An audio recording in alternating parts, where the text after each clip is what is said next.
guy that bought a townhouse or a terrace house. Right. And complained against the Annandale Hotel every weekend because... Annandale Hotel, one of the great bastions of live music. Of live music in Sydney. I can't tell you how much good live music I saw, or at least stood out the front of the missus' house and listened to. Exactly right. Some of the best live albums have been recorded at the Annandale Hotel. Some of the best live bands got their start at the Annandale Hotel. Exactly. Anyway, yeah, he was a wanker, like a massive wanker. Sounds like a measle. They actually called him out. You know, not the 3D world, but you know, like the independent newspaper, the music one? Yeah. Yeah, they had a photo of him on the front page, like wanker. So where were we? Yeah, so the law were called to this pub in Liverpool. Now, if you've ever been to Liverpool, it's fairly rough old town. A number of people had barricaded themselves inside the pub and were throwing beer and other items at them as they arrived on the scene. I don't know about you. Did you say beer? How munted have you got to be that you've broken into a pub to have a piss up and then the coppers arrive and you throw your piss, not as in urine, just throw your beers at the police? What a waste of beer. Exactly. Unless it's that stupid warm beer they serve over there. Oh, Foster's. No, the stuff that they don't chill, it's like room temp. Blech. You've had it.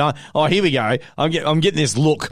I'm getting this look from across the desk here, like going, "You uncultured Philistine!" Like you don't know exactly about warm beer. No, not really. They keep their beer in casks in the basement, and because it's always stinking cold in England, it's fairly cold anyway. It's not always get to warm. Stinking cold. It's like stinking hot, but the opposite. So wouldn't it be stark cold, but freezing cold? Winter is coming, stark cold. That's a joke for everyone but you because you didn't watch Game of Thrones. Because it was shit. No one was seriously injured. However, the law did arrest 7 men and 1 woman, aged between 21 and 33, for violent disorder and drugs. It's always the young ones. Always the young ones. Continue. Detective Inspector Phil Atkinson said it was appalling behaviour. He said, Appalling. It saddens me to see officers being put at risk from those flouting government guidelines, he said. That was the worst English accent ever, but anyway. Restrictions have eased, he went on to say, but by no means this pandemic over, nor should we treat it like it is. Regardless of the current climate, throwing things at officers will never be accepted. It's not. In my day, you didn't throw anything at a police officer, maybe a bribe, that's it. And he said, I hope that those who hosted and attended this event think twice about their actions and refrain from these gatherings in future. Don't let me spank you. Well, pretty much. They send the bobbies in with the hitting sticks. Weren't they hiding in cupboards in like the broom closet and shit? When they finally broke in, they go, where have these geezers gone? They all ducked for the broom closet. Apparently so. Those pubs can only house like 8 people at once, can't they? And they're everywhere. They're dotted everywhere. Oh, dude, you throw a rock in the air, you'd hit a pub. They are, and they're tiny. They're tiny little houses. Like, they're a house. That's where the word pub comes from, public house. So it was a house that was public that you could go and get. And then the publican lives upstairs, all that kind of thing. But yeah, apparently when the police finally got in the place, they were all over the place in the kitchen cupboards, like hiding under the bar. It's like, oh shit, it's the law. What did they expect? Do you know what I mean? No one will notice if we have a raging kegger with 100 of us here in the pub. Exactly we'll right. Oh, yeah, we'll be fine. You know what I mean? We'll just have 1 or 2 each at 3 a.m. What did they think was going to happen? Like, there's 100 people in the pub, and they're like, oh, we'll just have 1 or 2 schooners each, and we'll be right. No one will notice. 3 a.m. Yeah, they're playing, and then all of a sudden through the music outside, they suddenly hear something like this. You know what I mean?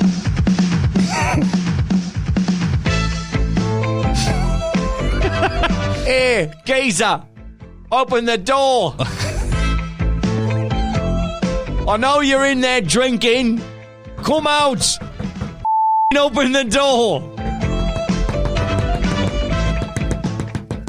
Get out here now, I can hear you. Open the door. They're not opening, Gov. Oh, I don't know what I'm going to do, Sarge. Maybe you should sound like Ringo Starr. Hey, geezer. Geezers, hello. Open the door. You can't be on the pints this time in the morning listening to that disco shit. Open the door. I think Az's knuckles are bleeding. Well, they're not going to open the door, Sarge. All right, let's get back in the panda, go down to Central and put the jog on. Stay in there, you Philistines. You. You know, I had no idea that the soundtrack for the bill went this long. Maybe I'll have a try, Ringo. Hey, it's a young George Harrison. Open the door. I want to get some tail and maybe a pint.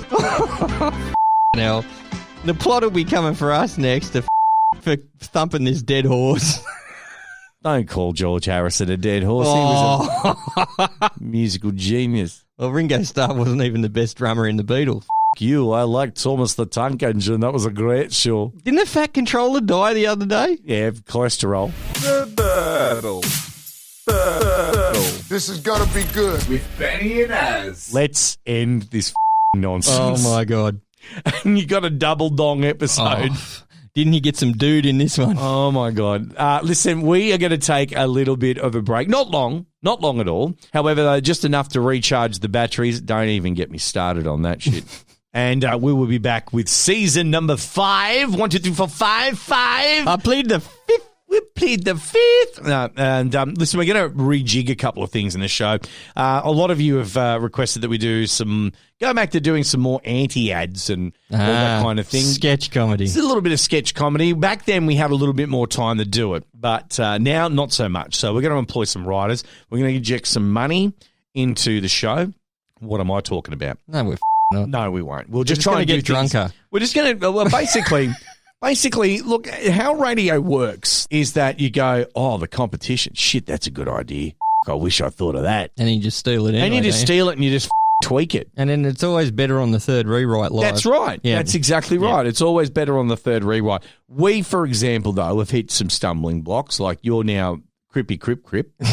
And I don't mean you're part of the gang. You're just a little bit, you're less mobile. The Bloods are waiting for me outside. You're less mobile. I am a little bit less mobile. And time is a traveller, Tenterfield Saddler. So it's, we just got to get the time. I'm even surprised that we'll be able to try and squeeze out this fresh dump of podcast. However, though, this one was bigger than King Kong's first of the day, let me tell you. It was, absolutely. So, theburble.com.au, all of our podcasts are there. We have crapped on with a lot of stuff, said some rude words and things like that, but that's what we do. The nonsense in the world is what sustains this program. Content is live as long as there are stupid people. So you can also find us on Apple Podcasts. Take this time to download all of our podcasts. Catch up on the stupid. That's right. Some of the stories may seem a little old. However, though, our comedy's as fresh as always. Correct. So subscribe to Apple Podcasts. We're on iHeartRadio, Deezer. We're on YouTube. Failed to remember that. Also as well, Spotify. We're there. And everywhere that you get good podcasts. My name is Benny. My name is Az. My name will be Benny when we return. And mine will be Az. No. Az, he's got a secret plan. Like he wants to become Lana Wachowski or whatever. Something like that. Aaron. Well, no, actually, no, hang on. Look, I'm a little offended that you've assumed my agenda there. Why? Because, like... And wait. You are a bit of a fat boy too. Listen, easy up. Why? Easy up. Don't assume my weight either, Why? Sunshine, because, look, you may not know it, but I'm a closet trans slender. Is it over yet? The answer is yes. Oh, thank God for that. Hit us up on the socials and check us out at theburble.com.au. And don't forget to subscribe and share us with all your mates. Thank you for sharing. And here's the good news. They're back next week. Really? That's good news? It's great news. Here's the taste. No, they're not back next week. These two seriously need a good hard look at themselves. They'll be back sometime. Actually, we're giving you a holiday from them. The dickheads.